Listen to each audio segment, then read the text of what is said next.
Je veux aller chez mon père. Tu le connais pas, ce monsieur, il sait rien de toi. Ta mère, elle a des graves problèmes. Tu laisses la vie dans le ventre d'une femme et tu nous dis rien. Y'a pas de papa! Je te parle comme un homme, laisse papa de côté. C'est Benjamin, mon fils. Y'a que les putes qui niquent avec les arabes. Lève-toi, tu vas nettoyer ta mère, connard. À quoi tu joues là? Tu fais ton petit match, tu viens de foutre le bordel, la misère jusqu'à dans mon job. Putain de merde! Je sais pas quoi faire avec ce gosse. Il a de la haine dans les yeux. 10 ans pour rire. 10 ans pour penser. 10 ans pour aimer.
Merci d'être resté jusqu'au bout du film.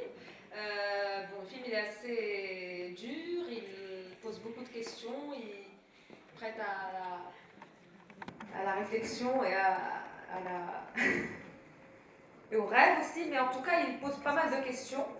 Le film de Hicham Ayouch tranche de façon très, très flagrante avec le style de Hicham Ayouch justement sur ce deuxième film, tranche avec celui de son premier long métrage Fissure.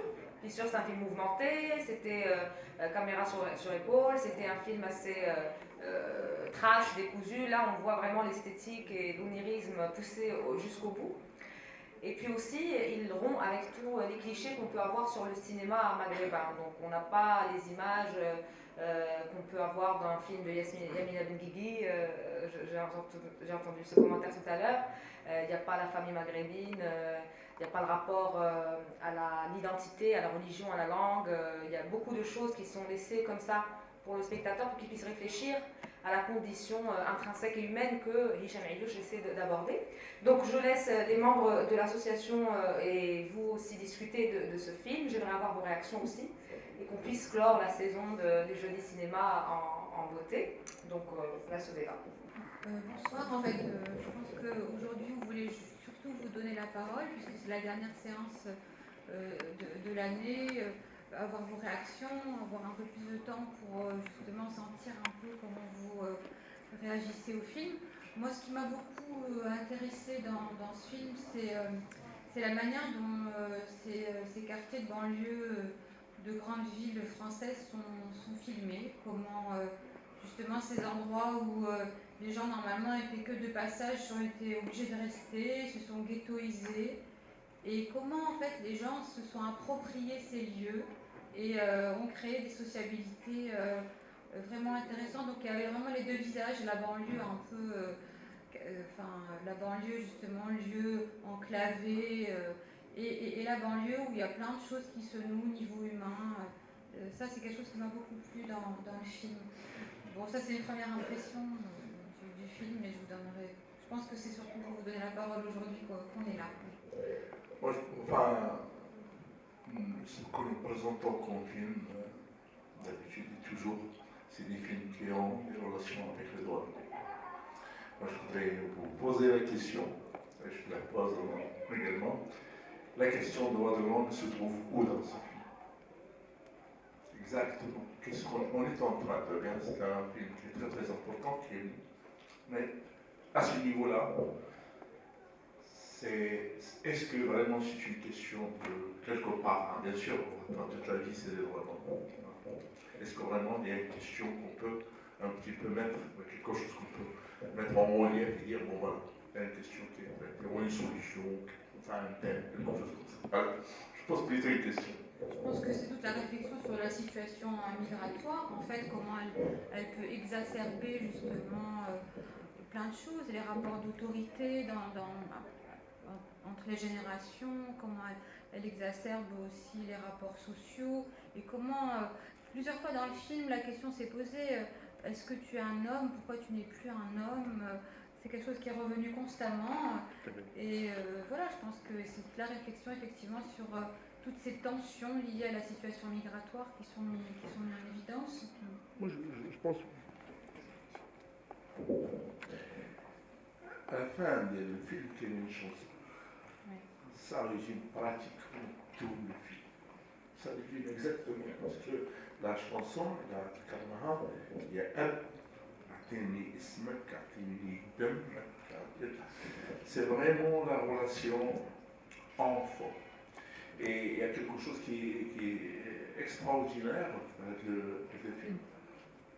C'est que c'est un enfant un peu, disons, pas révolté, agressif, réellement, on va trouver, mais à aucun moment il n'était réellement menacé d'exclusion de la famille. Quoique, ça a été proposé avec son assistant, on a fait bouger.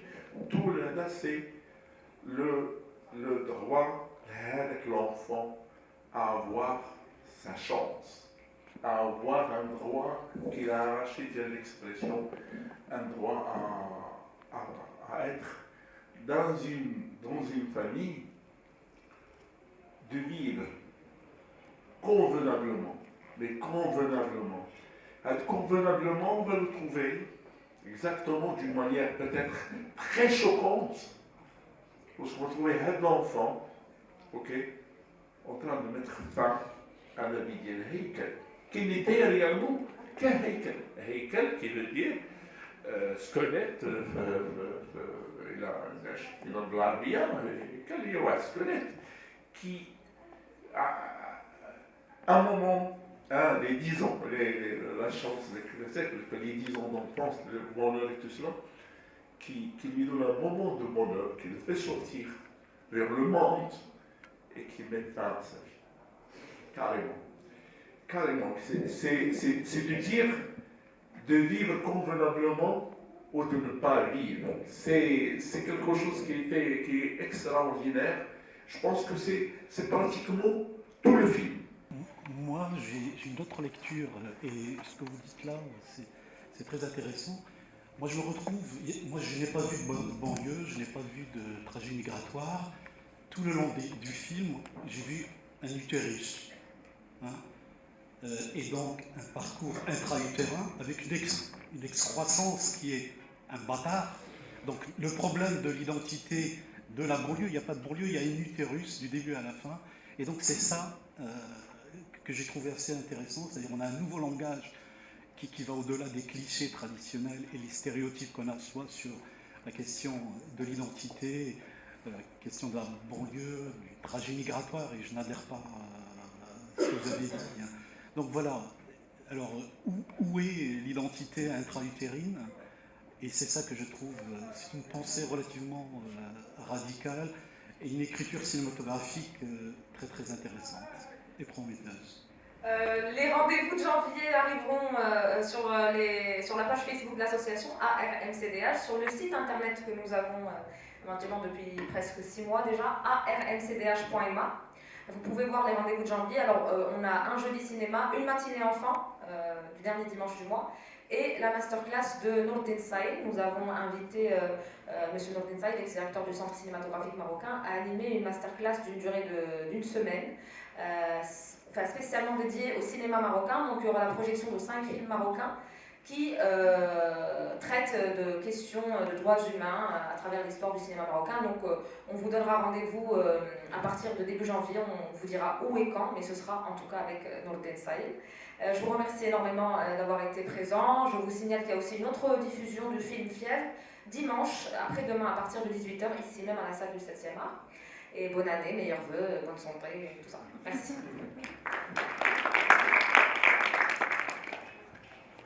Le film de Hicham Ayouch était très intéressant. C'était, bon, on l'a rappelé après la séance, c'est un film maghrébin, mais un film maghrébin d'une nouvelle génération qui ne fait pas dans le cliché et qui essaie de traiter des problématiques universelles dans le cadre d'une banlieue, de n'importe quelle banlieue en France. On ne spécifie même pas de quelle banlieue il s'agit.